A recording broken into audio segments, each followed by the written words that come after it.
Okay, this is my 2001 Nissan Pathfinder. I've got a bad load sensing valve. It's leaking fluid, so I have no brakes. I'm not a mechanic by trade, so just because I hack my car, don't hack your car. That's a disclaimer on my part. So what's going on here is this is the line in. Master cylinder comes to here.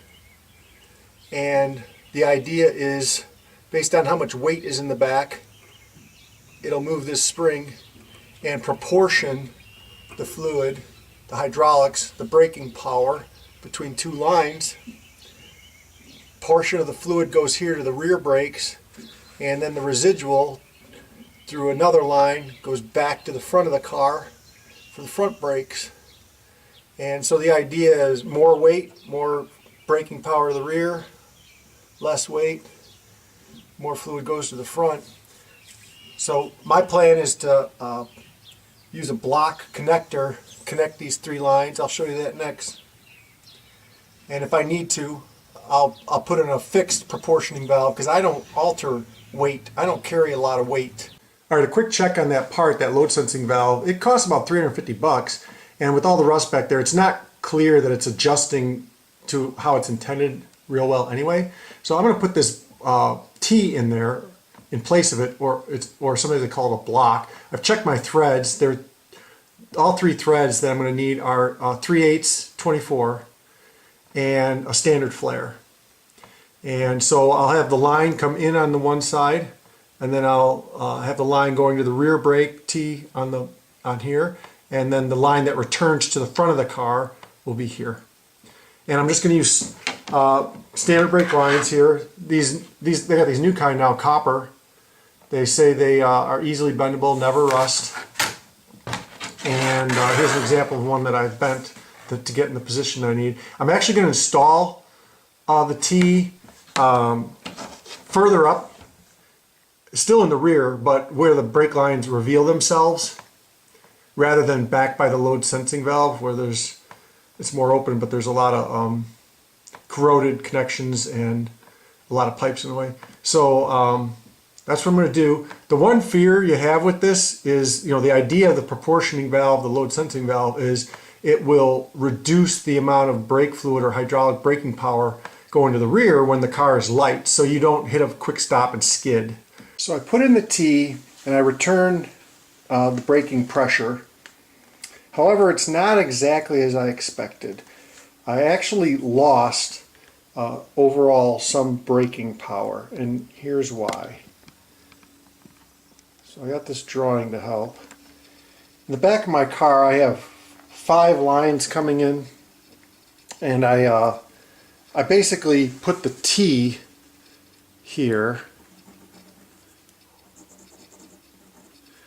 and then in essence I edited or removed. This is the load sensing valve, and the lines to it, they're gone.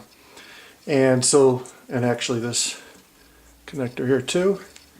And so now the T, I got brake line coming in, brake line returning to the front, and this end of the T comes in to the rear brakes. So this T is, in essence, it's like a 50-50 proportioning valve. It's like a valve, but it's hard and fixed at half and half.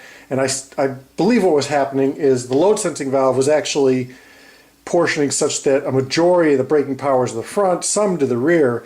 So when I split it 50-50, overall the hydraulic pressure is the same, but the front brakes brake better. So by putting a T in instead of the portioning valve, the way this portioning valve was set, I actually lost some overall braking power because of the front brakes. So here's what I intend to do next. I purchased a hydraulic valve, a needle valve. It's made by Parker. It's rated for 2,000 psi. Brake line pressure, from what I read, is about 1,200 psi. And it's for hydraulic fluid. Now this is a 3/8 fitting, and it's way bigger than the brake fittings I have themselves. So what I'm going to do is, in the diagram, on the line that was going to the rear brakes, I'm going to insert this needle valve. Needle valve is a little different fittings than my brake lines, so I've got a couple of 3/8 to 1/8 bushings to cut it down to 1/8 of an inch, and then these fittings are 1/8 NPT down to my inverted flare of my brake line. And to do this, I'm going to also need one more piece of brake line, because I'm going to, I have a brake line going to the rear. To insert my valve, I'm going to need another. I expect this to work, because then what I'll do is I can dial this valve down to 0 basically, and I'd have all front brakes, or I can open it up to the proportion that was in my load sensing valve before. I'll put in the text. I'm going to go put these in, and I'll put in the text how she goes. And again, if you like this video, please subscribe. Thank you.